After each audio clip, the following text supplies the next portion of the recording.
Assalamualaikum warahmatullahi wabarakatuh. Alhamdulillah. Alhamdulillahilladzi an'amana bi ni'matil liqa'i syahril Ramadan. Faj'alahu wasilatan linailil rahmati wal maghfirati wa 'idkin minan ni'am.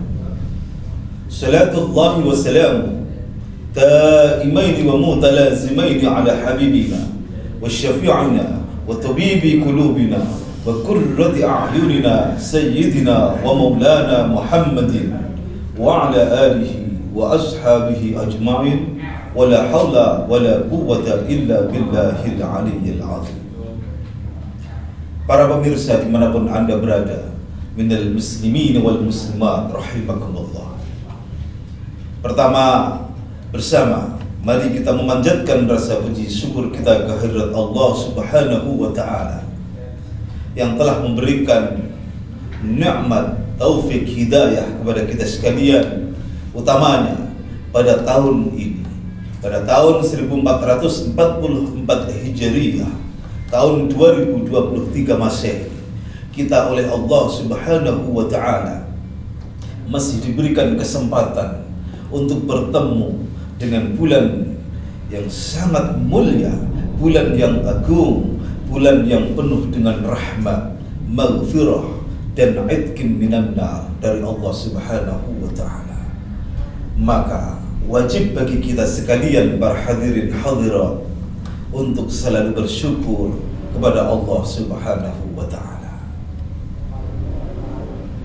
Pemirsa dimanapun anda berada, pada kesempatan kali ini saya ingin bersama-sama mengajak kepada seluruh pemirsa minal muslimin wal muslimat dimanapun anda berada, mari kita bermuhasabah, kita bertafakkur atas nikmat Allah Subhanahu wa ta'ala yang diberikan kepada kita sekalian, yaitu bertemunya kita bersama dengan bulan Ramadan di tahun ini. Sebagaimana para mubalik dimanapun berada sering menyampaikan satu konteks ayat yang kita sering dengar. A'udzu billahi minasyaitonir rajim. Ya ayyuhalladzina amanu kutiba 'alaikumus syiyamu kama kutiba 'alal ladzina min qablikum la'allakum tattaqun. Konteks ayat ini sangat menarik karena di situ dimulai dengan ya ayyuhalladzina amanu dan diakhiri dengan la'allakum tattaqun. Pada kesempatan kali ini saya ingin mengajak bertafakkur kepada seluruh shaimin shaimat minal muslimin wal muslimat di hari ke-7 bulan Ramadan ini. Di situ tertera jelas Allah Subhanahu wa ta'ala menyampaikan la'allakum tattaqun. Tujuan atau ending dari puasa kita bersama ada suatu tujuan besar, ada hikmah besar dari asyam yang sampai dengan saat ini kita lakukan, yaitu la'allakum tattaqun, derajat ketakwaan kepada Allah, derajat untuk menjadikan kita menjadi umat-umat termulia di dunia ini. Tentu ini menarik untuk kita kaji bersama. Kenapa bisa demikian? Tentu kita bisa bertafakkur, kita bisa melogikakan. Siap puasa itu adalah ibadatul syirriyah, ibadatul mahdah sirriyah. Ibadah puasa adalah ibadah yang sangat rahasia, hanya diketahui oleh pelaku puasa dan Allah semata. Puasa adalah ibadah syirri, ibadah yang sangat rahasia, yang sehingga Allah Subhanahu wa ta'ala sendirilah yang akan memberikan pahala bagi orang-orang yang melakukan puasa. Ketika kita sekarang tahu bahwa asyum atau puasa itu adalah ibadatul mahdhah sirriyah, ini akan sangat tepat ketika salah satu hikmahnya, Salah satu tujuannya adalah la'allakum tattaqun, karena ketakwaan itu adalah imtithalul awamir wajtinabun nawahi fis sirri wal alaniyah. Ketakwaan itu sebuah bentuk ketaatan, siap melakukan perintah-perintah Allah, siap menjauhi larangan-larangan Allah dalam keadaan rahasia, keadaan sendiri maupun keadaan di halayak ramai. Tentu hal ini sangat pas apabila Allah menghendaki umatnya diangkat derajatnya menjadi orang yang bertakwa, dididik oleh Allah dengan didikan puasa, yaitu ibadah yang sirri.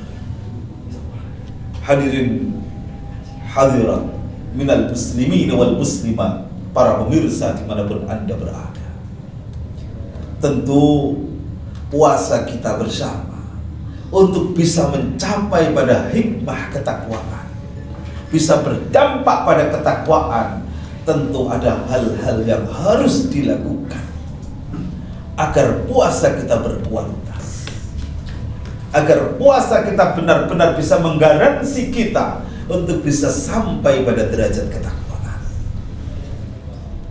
Karena Rasulullah sendiri juga menyampaikan, memperingatkan, memberi rambu-rambu kepada kita sekalian.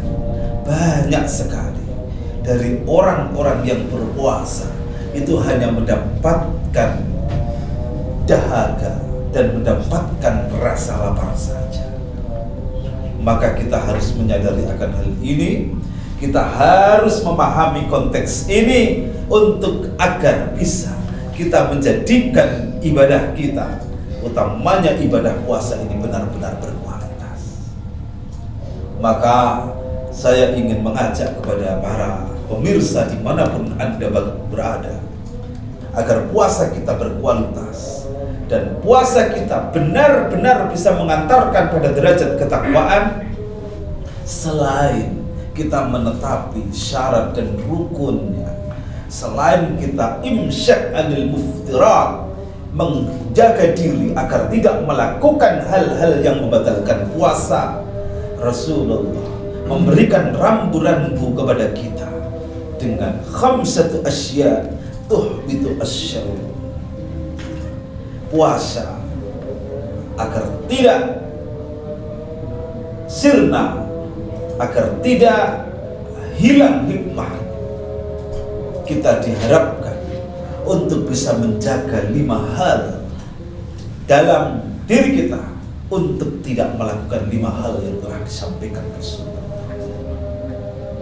Kelima hal itu apa saja para pemirsa dimanapun Anda berada? Yang pertama adalah al-qidh. Upayakan kita untuk tidak melakukan kebohongan-kebohongan.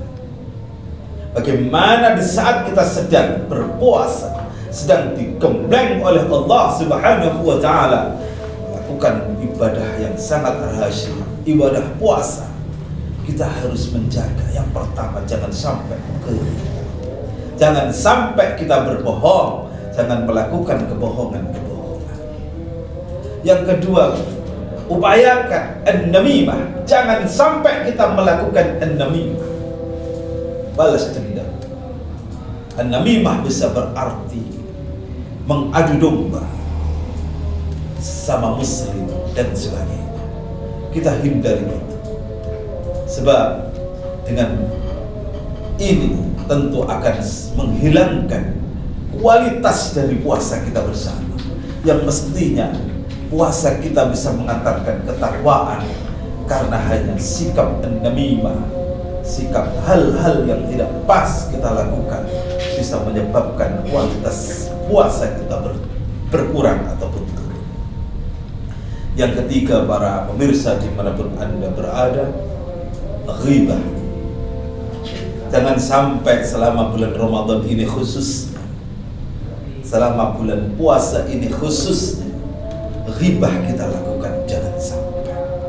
Karena menurut Rasulullah, dengan kita melakukan ghibah, giat ghibah, menggunjing sesama muslim utamanya, ini akan menyebabkan hilangnya pahala puasa kita, atau lebih bisa saya katakan hilangnya kualitas puasa kita. Hilangnya kualitas salah satunya adalah batalnya garansi ketakwaan yang akan pada diri kita. Hadirin, yang keempat, kita upayakan untuk tidak an-nadhru bi syahwatin, melihat dengan syahwat, imma syahwat dunyawiyah maupun syahwat hayawaniyah. Jangan sampai mata kita di dalam saat berpuasa kita melakukan kegiatan memandang sesuatu yang berdampak pada syahwat, keinginan yang sangat dari diri kita. Yang terakhir, agar puasa kita tetap berkualitas, bisa menggaransi kita pada derajat ketakwaan, yuk tinggalkan al-yaminul ghamus. Kita tinggalkan sumpah palsu, kita tinggalkan sumpah dengan kebohongan. Itu hanya menjadikan puasa kita ini turun kualitasnya, tidak mampu mengantarkan pada derajat ketakwaan. Pemirsa dimanapun Anda berada, karena keterbatasan waktu, perlu kami ingatkan kembali kesimpulan dari apa yang saya sampaikan pada kesempatan sore hari ini. Agar puasa kita berkualitas, yuk hindari 5 hal. Yang pertama, ghilbu atau bohong. Yang kedua, ghibah atau menggunjing. Yang ketiga, an-namimah, mengadu domba. Yang keempat, an-nadhru bisyahwatin, memandang dengan syahwat. Dan yang terakhir, sumpah palsu. Hindari itu semuanya, utamanya di bulan Ramadan ini sebagai bentuk latihannya. Yakinlah ketika sesuatu yang dirambu-rambukan oleh Rasulullah itu kita hindari, maka yakinlah puasa kita benar-benar bisa menjadi puasa yang berkualitas, yang mampu mengantarkan pada la'allakum tattaqun, derajat ketakwaan kepada Allah Subhanahu wa ta'ala. Dan dengan derajat ketakwaan, maka kita akan menjadi salah satu umat hamba-hambanya Allah yang mulia, yang tentunya telah disiapkan surganya Allah Subhanahu wa ta'ala. Sedikit yang bisa kami sampaikan, semoga ada manfaatnya. Akhirnya, wallahu muwaffiq ila aqwamit thariq. Assalamualaikum warahmatullahi wabarakatuh.